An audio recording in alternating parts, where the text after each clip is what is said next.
Hi guys, and welcome back to my YouTube channel. Today we're going to be talking about how Disney ruined Star Wars, so let's get started.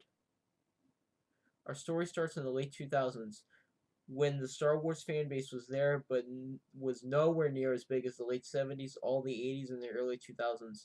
Since the movie saga was over, for now, people weren't really talking about it anymore. Even though there were still TV shows like Clone Wars and the never released Detours, which needs a video of its own to discuss, people still were not really talking about it. But then everything changed in 2012 when a certain mouse would rule Star Wars. In 2012, Disney and George Lucas came to a deal to sell Lucasfilm to Disney. People are not happy with this because, you know what? I think people are a little bit too overreacted when it was announced that Disney bought Star Wars. Sure, it was a risk, but Disney also made the Marvel movies, which are fantastic, so yeah. But I think what made the fans the most angry was two things. One was that the canon books and video games are no longer canon, which makes a lot of people upset. Then Disney announced that they were going to make Episode 7 of the Skywalker Saga, which ticked some people off because fans of the original trilogy thought it gave it a perfect ending, which I can see.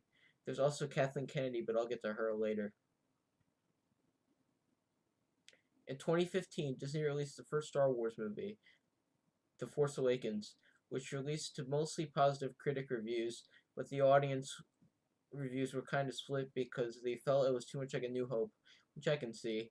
I actually really like The Force Awakens, but I can still see why the New Hope similarities. And yes, Maz Kanata is still a horrible and unnecessary character, but I still do really enjoy the movie, even though I can still see some of the fan hate. Disney also planned to make solo films, which happened with their first solo movie, Rogue One. It had all new characters except for a couple of returning cameos, and the movie is actually generally well received from the Star Wars fan base, much better than The Force Awakens. But then their next movie would ruin everything as we know it. When Rian Johnson took J.J. Abrams' place to direct and write the eighth episode, The Last Jedi, there are already some problems. A big one is that it's Rian Johnson's first big movie. This is the first and only big blockbuster he's directed so far, which is a huge problem. He also wanted to distance himself far away from J.J. Abrams, which is not a good idea. First off, he made Leia fly like Mary Poppins. Number two, you can't kill off a major bad guy you just introduced in your last movie, and so many more problems. I must have to. I might have to make videos breaking down problems with that one movie.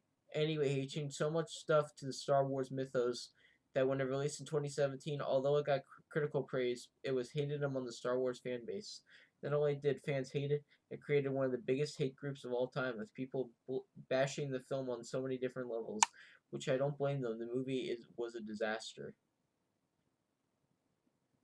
Before the second Star Wars spin-off, Solo was even released, there was already controversy with the firing of the great duo directors, Phil Lord and Chris Miller. They have a great reputation of creating clever movies like the Lego Movie and 21 Jump Street and Spider-Verse. So they were attached to direct Solo. They shot half of it, but Star Wars head Kathleen Kennedy was not happy with the results because it was too different and comedic. What? You just made a movie which is so different and so bad that you can basically call it a comedy. Anyway, Ron Howard reshot a lot of the movie, but things didn't turn out so well. When Solo released in May of 2018, it came out to horrible box office numbers.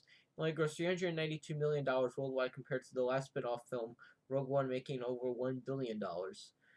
This made Solo the worst performing Star Wars movie of all time. In conclusion, in conclusion, I could get into a lot more stuff here, which could even include Disney replacing Rebels with Resistance on Disney XD, but I will only focus on the movies here. So who's to blame? Kathleen Kennedy, Rian Johnson, or George Lucas for even selling the Star Wars franchise in the first place?